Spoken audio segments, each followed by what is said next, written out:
अस्सलाम वालेकुम dear student, thank you very much. आपने मेरी पहली वीडियोस देखी, उनको लाइक किया, सब्सक्राइब किया, और मैं उम्मीद करता हूँ कि आने वाली मेरी वीडियोस को भी आप शेयर करेंगे, लाइक करेंगे एंड सब्सक्राइब करेंगे। हम पार्टनरशिप डिस्कस कर चुके थे, उसमें हमने distribution of partner, formation of partnership, distribution of partners profit, and उसके बाद हमने एडमिशन ऑफ न्यू पार्टनर किया था।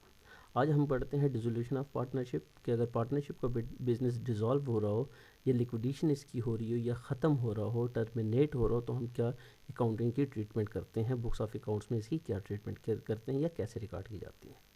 अगर हम देखें तो when the partnership between all the partners of a firm is dissolved then it's called dissolution of partnership. जब तमाम बिज़नेस के पार्टनर बिज़नेस की फर्म को या पार्टनरशिप को डिसॉल्व करते हैं तो वो पार्टनरशिप भी डिसॉल्व हो जाती है। अगर आपकी पार्टनरशिप डिसॉल्व होती है तो इट्स मीन आपका बिजनेस भी डिसॉल्व हो जाता है, आपका फर्म भी डिसॉल्व हो जाती है।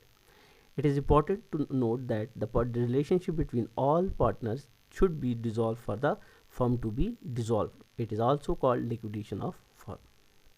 तो देखें, अगर आपके पार्टनर्स की जो रिलेशनशिप है वो डिसॉल्व होती है किसी भी वजह से, किसी भी रीज़न से, तो आपकी जो फर्म है वो भी डिसॉल्व हो जाती है या लिक्विडेशन इसमें हो जाती है। हम इसको अकाउंटिंग में लिक्विडेशन ऑफ फर्म भी कहते हैं कि आपकी फर्म का खात्मा हो जाता है, ख़त्म हो जाती है, आपका कारोबार बंद हो जाता है। तो पार्टनरशिप में डिसोल्यूशन किसको कहा जाता है? जब आपका बिजनेस डिसॉल्व हो जाए। उसके डिफरेंट रीजंस हो सकते हैं। आपकी पार्टनरशिप ख़त्म हो जाए, आपके पार्टनर्स में कोई डिस्प्यूट आ जाए, अगर आप डिसॉल्व करना चाहते हो, या बाय कोर्ट आपका होता है कि आपका बिजनेस लॉफुल नहीं, वो आगे जाके हम डिस्कस करेंगे। लेकिन अगर आपका बिजनेस डिसॉल्व हो रहा है, ख़त्म हो रहा है, तो उसको डिसोल्यूशन ऑफ पार्टनरशिप कहा जाता है। नेक्स्ट हम देखते हैं, अगर आप देखें, a partnership firm can be dissolve on any of the following. वो कौन सी वजूहत है, रीजंस है, कुछ रीज़न हम डिस्कस करते हैं। Partners can dissolve the partnership by agreement and with the consent of all partners can also dissolve the partnership based on a contract that has already been made। देखिए, हम जब partnership का business कर रहे होते हैं तो पार्टनरशिप का एग्रीमेंट जब बना रहे होते हैं तो हम उसमें मेंशन कर देते हैं कि हमारा पार्टनरशिप किस वजह से ख़त्म होगा, या हमारा कोई एग्रीमेंट होता है या कोई जो कॉन्ट्रैक्ट होता है, हम उस कॉन्ट्रैक्ट में मेंशन कर देते हैं कि ये हमारा बिज़नेस 2 ईयर्स के लिए, 5 ईयर्स के लिए, 10 ईयर्स के लिए, हम म्यूचुअल जो है कंसेंट से उस बिज़नेस को वाइंड अप भी कर सकते हैं और उसको कंटिन्यू भी कर सकते हैं।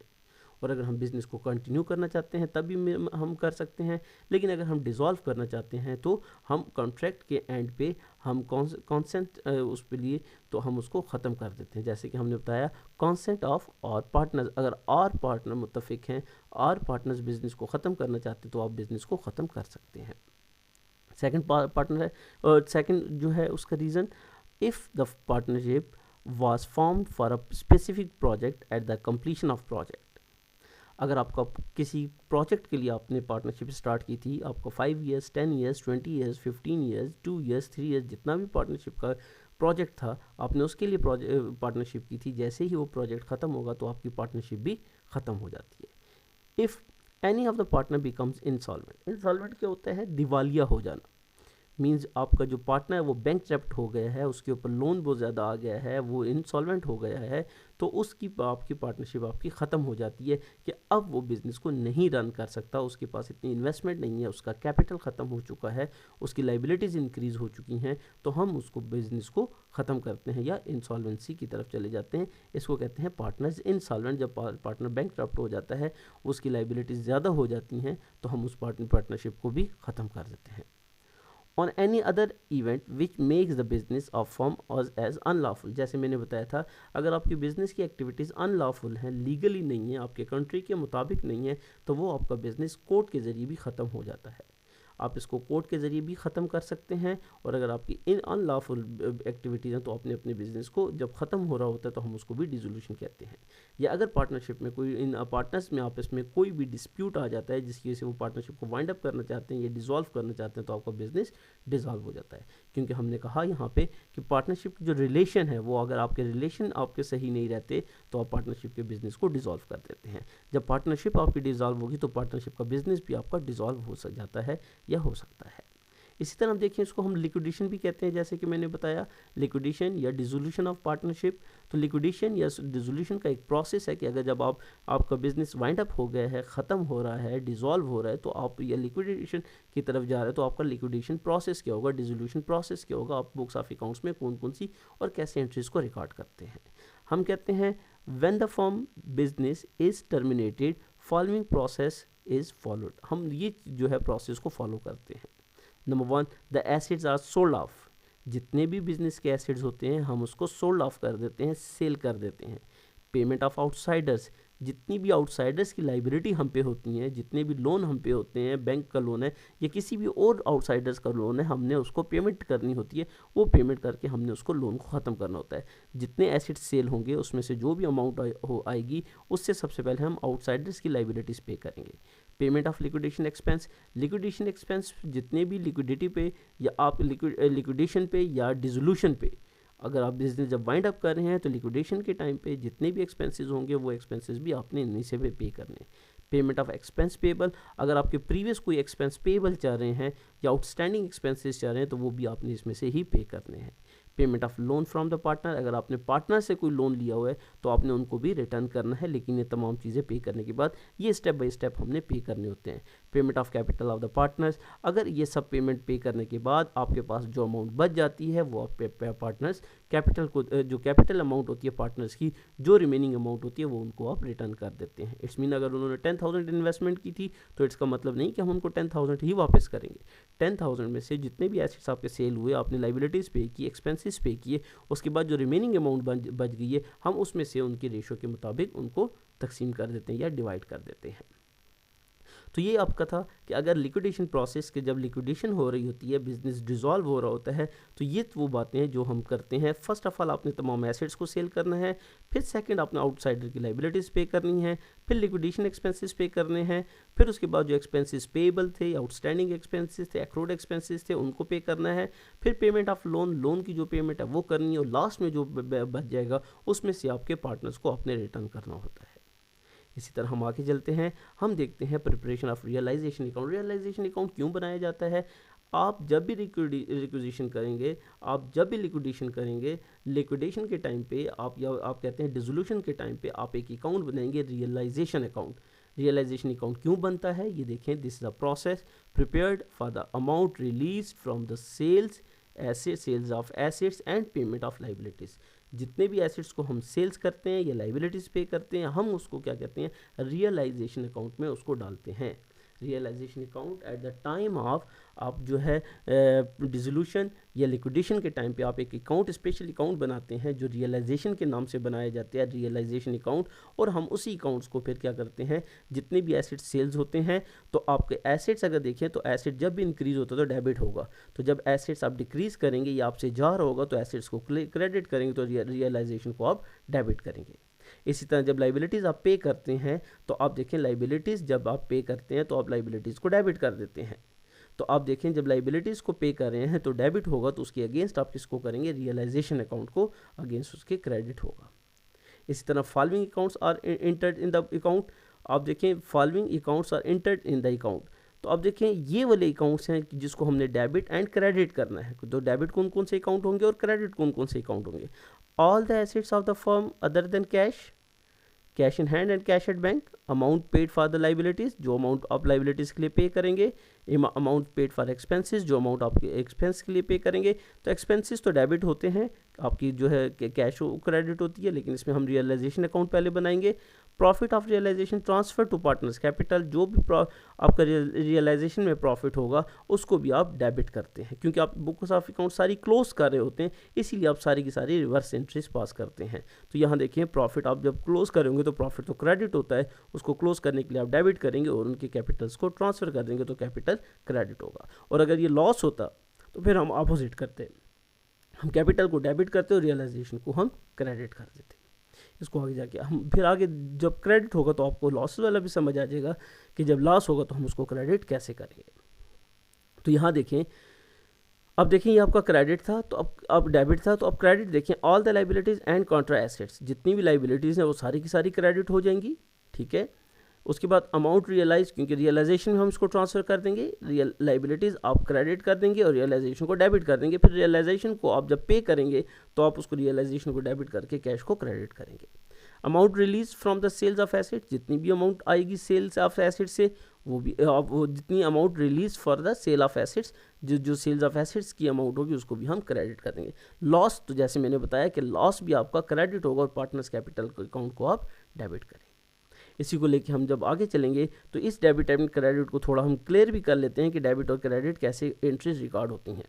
तो फर्स्ट आप देखिए जनरल एंट्री में for the transfer of assets to realisation account. तो जैसा मैंने बताया था कि डेबिट और क्रेडिट होता है, तो आपसे एसेट जा रहे हैं तो एसेट्स को आप क्रेडिट करेंगे और रियलाइजेशन को आप डेबिट करेंगे, कि एसेट्स को आपने रियलाइजेशन में डेबिट कर दिया, एसेट्स क्रेडिट, रियलाइजेशन डेबिट हो गया। इसी तरह आप देखिए for transfer of contra assets and liabilities of the realisation, जो भी आपके कॉन्ट्रा एसेट्स हैं उनको आप डेबिट करेंगे और आप जो है जैसे आप क्या कहते हैं एक्यूमुलेटेड ऑफ डेप्रिसिएशन है वो आपका कॉन्ट्रा एसेट्स है तो उसको आप डेबिट करेंगे। इसी तरह लाइबिलिटीज़ को भी आप डेबिट करेंगे और इस दोनों को कहाँ ट्रांसफ़र कर देंगे, रियलाइजेशन में। अगर आप देखें एक्यूमुलेटेड डेप्रिसिएशन भी आपका क्रेडिट होता था और लाइबिलिटीज़ भी क्रेडिट होती हैं। तो जब हम पे कर रहे होंगे तो हम रियलाइजेशन को डेबिट करके कैश को क्रेडिट करेंगे, लेकिन जब हम ट्रांसफ़र कर रहे हैं तो लाइबिलिटीज़ आपकी क्रेडिट होती हैं, उसको ख़त्म करने के लिए आपने डेबिट कर दिया, काउंटर एसेट्स को भी डेबिट कर दिया और इसको किस अकाउंट में ट्रांसफ़र कर दिया, रियलाइजेशन अकाउंट में इसको क्रेडिट कर दिया है। देखें काउंटर एसेट्स थे उनको क्लोज करने के लिए, क्योंकि ये दोनों हमेशा क्रेडिट होते हैं, क्लोज करने के लिए आपने डेबिट किया और इसको कहाँ ट्रांसफ़र कर दिया, रियलाइजेशन अकाउंट में। इसी तरह फॉर सेल ऑफ एसेट्स, जब आप एसेट्स सेल कर रहे थे तो यहाँ देखिए आपने एसेट्स आर रेडी आप रियलाइजेशन में ट्रांसफ़र कर चुके हैं। जब कर चुके हैं तो आपके पास कैश आ रहा है तो कैश को आपने डेबिट किया और रियलाइजेशन को आपने क्रेडिट किया है, क्योंकि एसेट्स को फर्स्ट आपने क्लोज करने के लिए रियलाइजेशन अकाउंट में ट्रांसफ़र करना है। इसी तरह कॉन्ट्रा एसेट्स और लाइबिलिटीज़ को भी क्लोज करने के लिए आपने डेबिट करना है। तो देखिए आपके पास कैश आ रहा था, डेबिट और रियलाइजेशन को आपने क्रेडिट किया, क्योंकि आप ऑलरेडी एसेट्स को ख़त्म कर चुके हैं, कहाँ ट्रांसफ़र कर चुके हैं, रियलाइजेशन अकाउंट। इसी तरह जब लाइबिलिटीज़ पे कर रहे हैं तो लाइबिलिटीज़ को भी आप देखें डेबिट कर चुके हैं। तो देखो उसमें आपने किस में ट्रांसफ़र की थी, रियलाइजेशन में उसको ट्रांसफ़र किया था, तो रियलाइजेशन को आपने क्रेडिट किया था, तो ख़त्म करने के लिए आपने उसको डेबिट कर दिया। जब पेमेंट कर रहे हैं तो रियलाइजेशन को आप डेबिट करेंगे और कैश को आप क्रेडिट करेंगे, कि कैश जा रहा है क्रेडिट होगा और रियलाइजेशन हमारा डिक्रीज़ हो रहा है, रियलाइजेशन की ही वजह से हमारी लाइबिलिटीज़ कम हो रही हैं, काउंटर एसेट्स हमारे कम हो रहे हैं, तो रियलाइजेशन को आपने डेबिट कर दिया और आपने कैश को क्रेडिट कर दिया, क्योंकि आप यहाँ पे लाइबिलिटीज़ पे कर रहे हैं। इसी तरह जब एक्सपेंस पे करते हैं तो मैंने बता चुका था पहले भी कि आपसे कैश जा रहा है, कैश क्रेडिट और रियलाइजेशन को आपने डेबिट करना है, क्योंकि आप तमाम वो जो है चीज़ें रियलाइजेशन में आप जो है ट्रांसफ़र कर चुके हैं, तो आप जो एक्सपेंस कर रहे हैं वो रियलाइजेशन के लिए कर रहे हैं, रियलाइजेशन एक्सपेंसेस पे कर रहे हैं, तो रियलाइजेशन को आपने डेबिट करना और कैश को आपने क्रेडिट करना है। नॉर्मली ये एक्सपेंस नहीं है, क्योंकि ये eight the time of liquidation हो रहे हैं, तो जब लिक्विडेशन के टाइम पे आप पे कर रहे हैं तो आपने रियलाइजेशन को डेबिट करना है और कैश को आपने क्रेडिट करना है। तो ये देखें, ये आपकी जनरल एंट्रीज थी कि आपने फर्स्ट कहा कि जब ट्रांसफ़र हम रियलाइजेशन में ट्रांसफ़र करेंगे तो आपने एसेट्स को क्रेडिट करना है, क्योंकि एसेट डेबिट होता है हमेशा, ख़त्म करने के लिए, क्लोज करने के लिए क्रेडिट किया, रियलाइजेशन को डेबिट किया। काउंटर एसेट और लाइबिलिटीज़ क्रेडिट होती हैं, उसको क्लोज करने के लिए आपने डेबिट किया, रियलाइजेशन को क्रेडिट किया। तो जब ये ऑलरेडी 2 एंट्रीज हो चुकी थी तो इसके बाद हमने फॉर सेल ऑफ एसेट्स किया, कि जब एसेट्स हम रियलाइजेशन में ट्रांसफ़र कर चुके हैं तो एसेट्स की सेल्स की वजह से हमारे पास कैश आ रहा है, तो कैश को डेबिट किया और रियलाइजेशन को क्रेडिट किया। इसी तरह जब आप पेमेंट्स ऑफ लाइबिलिटीज़ कर रहे हैं तो लाइबिलिटीज़ को आपने देखिए डेबिट करके ट्रांसफ़र कर दिया था रियलाइजेशन में, तो जब रियलाइजेशन क्रेडिट है तो रियलाइजेशन को आपने क्रेडिट किया और कैश को डेबिट किया और कैश को आपने क्रेडिट किया, क्योंकि यहाँ पे रियलाइजेशन क्रेडिट था, आपने उसको डेबिट किया और कैश को क्रेडिट किया। तो एक्सपेंस तो हमेशा डेबिट होता है, हमने यहाँ पे रियलाइजेशन को क्यों डेबिट किया है, क्योंकि eight the time of liquidation ये एक्सपेंसेस हो रहे हैं और ये लिक्विडेशन के ही एक्सपेंस हो रहे हैं, तो इसलिए रियलाइजेशन को आपने डेबिट करके कैश को क्रेडिट करना है। इसी तरह फॉर प्रॉफिट, अगर प्रॉफिट होता है रियलाइजेशन में तो रियलाइजेशन का आपको प्रॉफिट जब भी होता है तो वो क्रेडिट होता है, तो आपने उसको क्लोज करने के लिए डेबिट किया और पार्टनर्स कैपिटल अकाउंट को क्रेडिट कर दिया, और कैपिटल जब भी इंक्रीज़ होता है आप उसको क्रेडिट करते हैं, क्योंकि रियलाइजेशन में आपको प्रॉफिट हो रहा है और ये प्रॉफिट को आप पार्टनर्स में डिवाइड करेंगे, डिस्ट्रीब्यूट करेंगे, तो पार्टनर्स कैपिटल इंक्रीज़ होगा, तो कैपिटल को आपने क्रेडिट किया और रियलाइजेशन को आपने डेबिट किया है। इसी तरह अगर लॉस हो तो आपने इसका रिवर्स कर देना है, क्योंकि जब कैपिटल इंक्रीज़ होता है तो क्रेडिट होता है, जब डिक्रीज़ होगा तो डेबिट होगा, और रियलाइजेशन में आपको लॉस हो रहा है तो लॉस हमेशा डेबिट साइड पे आता है, तो उसको क्लोज करने के लिए आपने क्रेडिट करना है क्योंकि हम उसको क्लोज करें।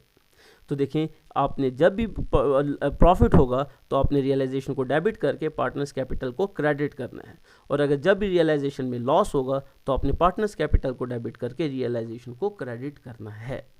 तो ये देखें, at the time of liquidation या at the time of dissolution आप ये एंट्रीज करते हैं। फर्स्ट आपने एसेट्स को सेल करना है, एसेट्स को सेल कर आपने एसेट्स को ट्रांसफ़र करना है रियलाइजेशन अकाउंट में। उसके बाद आपने लाइबिलिटीज़ को और कॉन्ट्रा लाइबिलिटीज़ को आपने डेबिट करके रियलाइजेशन में रियलाइजेशन को क्रेडिट करके उसमें ट्रांसफ़र करना है। इसी तरह आपने जब ये ट्रांसफ़र हो जाएंगे तो फिर आपने इन दोनों को सेल करना है। तो यहाँ रियलाइजेशन डेबिट था, यहाँ रियलाइजेशन क्रेडिट है। तो जब रियलाइजेशन डेबिट है, एसेट्स क्रेडिट है, तो एसेट जब हम सेल कर रहे हैं तो देखिए हम रियलाइजेशन को डेबिट कर चुके हैं, तो उसको क्लोज करने के लिए आपने क्रेडिट कर दिया और कैश को डेबिट कर दिया। जब लाइबिलिटीज़ पे कर रहे हैं तो लाइबिलिटीज़ यहाँ पे रियलाइजेशन क्रेडिट था, आपने उसको क्लोज करने के लिए डेबिट किया और कैश को क्रेडिट किया। एक्सपेंस हमेशा आपके डेबिट होते हैं जब भी इंक्रीज होते हैं, और ये आपके लिक्विडेशन के टाइम पे हो रहे हैं, तो इसलिए आपने रियलाइजेशन को डेबिट किया और कैश को क्रेडिट किया। इसी तरह आपको जब प्रॉफिट होगा तो रियलाइजेशन को डेबिट करके पार्टनर्स कैपिटल को क्रेडिट करेंगे। प्रॉफिट और लॉस कैसे फाइंड करेंगे वो हम प्रैक्टिकल क्वेश्चन में भी करेंगे। आप यहाँ पे फाइंड करेंगे कि देखें रियलाइजेशन यहाँ डेबिट था, यहाँ क्रेडिट था, यहाँ फिर क्रेडिट हुआ, यहाँ डेबिट हुआ, यहाँ फिर डेबिट हुआ, और नेक्स्ट एंट्री में इनमें जितना भी जब हम टी अकाउंट बनाएंगे तो हमें पता चल जाएगा कि जो हमने सेल ऑफ एसेट से जो कैश हमारे पास आया था और तमाम लाइबिलिटीज़ पे करने के बाद हमारे पास कैश कितना बच चुका है। अगर कैश बच चुका है तो आपका प्रॉफिट है, और अगर आपका कैश नहीं बचा या आपको वहाँ पे पता चल जाएगा कि जब रियलाइजेशन में लॉस हो रहा है तो फिर आपको पार्टनर्स में लॉस डिवाइड करना होता है, और वो फिर लास्ट में ये दो एंट्रीज होती हैं। अगर प्रॉफिट होगा तो ये वाली एंट्री होगी, और अगर लॉस होगा तो आप इसकी रिवर्स एंट्री पास करेंगे। प्रॉफिट होगा तो realisation debit, partners capital account credit, और अगर लॉस होगा तो पार्टनर्स कैपिटल को आपने डेबिट करना है और रियलाइजेशन को आपने क्रेडिट करना है। मैं उम्मीद करता हूं कि मेरा ये लेक्चर आपको समझ आया होगा। अगर आपका कोई क्वेश्चन, कोई क्यूरी हो, आप कमेंट्स में लिख सकते हैं। आने वाले क्वेश्चन में इंशाल्लाह ताला हम इसका प्रैक्टिकल करेंगे, कि प्रैक्टिकली तौर पे इसके क्वेश्चन करेंगे कि कोई बिजनेस एक डिज़ोल्व हो रहा होगा और उसकी जर्नल एंट्रीज भी पास करेंगे, उसका टी अकाउंट भी बनाएंगे जैसे मैंने बताया रियलाइजेशन अकाउंट का, और उसकी हम बैलेंस शीट भी बनाएंगे। Thank you very much.